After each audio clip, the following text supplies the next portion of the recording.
Hello guys, welcome to my channel knock review. ரீசெண்டாக நான் என் friends எல்லாம் சேர்ந்து ஒன் டே ட்ரிப்பாக ஏலகிரி போயிட்டு வந்தாங்க.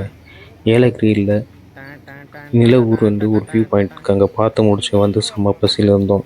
ஸோ ஏலகிரியில் நேஷ்னல் பார்க் ஆப்போசிட்டில் அந்த பிரியாணி கடை இருக்குது. இங்கே பிரியாணி வாங்கலாம் சொல்லி போனோம். ஃபஸ்ட்டு இந்த கடையில் பிரியாணி வாங்க போகும்போது செம்ம ஸ்மெல்லு. ஆனால் என்னென்னா பிரியாணியில் சிக்கன் இல்லை, வெறும் குஸ்கா தான் இருக்குது சொன்னாங்க. ஸோ அதனால் நாங்கள் வந்து சிக்கன் பக்கோடா பக்கத்தில் போனாங்க. 65 பிரியாணி இருக்கான்னு கேட்டேன், இருக்கு சொன்னார். சிக்கன் 65 பிரியாணி வந்து 150 ரூபா சொன்னார். சரி வாங்கலாம்னு பார்த்தா ஆக்சுவலாக 65 பிரியாணியில் பக்கோடா பிரியாணி சிக்கன் பக்கோடா தான் போட்டு கொடுத்தாங்க. ஸோ என் ஃப்ரெண்டு ஜான் என்ன பண்ணால் பக்கத்தில் இருக்க கடையில் கேட்டு பாடுறான்னு சொன்னான். ஸோ நானும் போய் கேட்டேன். அங்கே மட்டன் பிரியாணியும் சிக்கன் பிரியாணி இருக்குது சொன்னார்.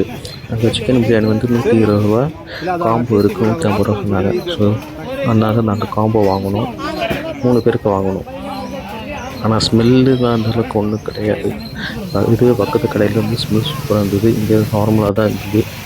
ஸோ அதனால் நாங்கள் 3 பேருக்கு மட்டும் 150 ரூபாய் மணிக்கு 450 ரூபாய்க்கு சிக்கன் பிரியாணி வாங்கிட்டு போனோம். என் ஃப்ரெண்டு ஒன்றத்தை வந்து சனிக்கிழமைனால அவன் வெஜிடேரியனாக இருந்தான். ஸோ அவனுக்கு மட்டும் நான்வெஜ் மட்டும் வாங்கிட்டு போயிட்டோம்.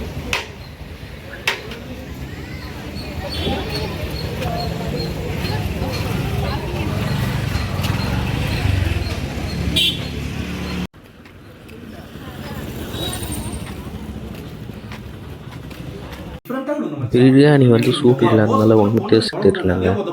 கிளைமேட்டுக்கு அதுக்கும் ஃபுல்லாக விரைச்சி போச்சு. என்ன பண்ணது, தலைவிதின்னு சாப்பிட வேண்டியதுன்னு சொல்லி சாப்பிட்டோம்.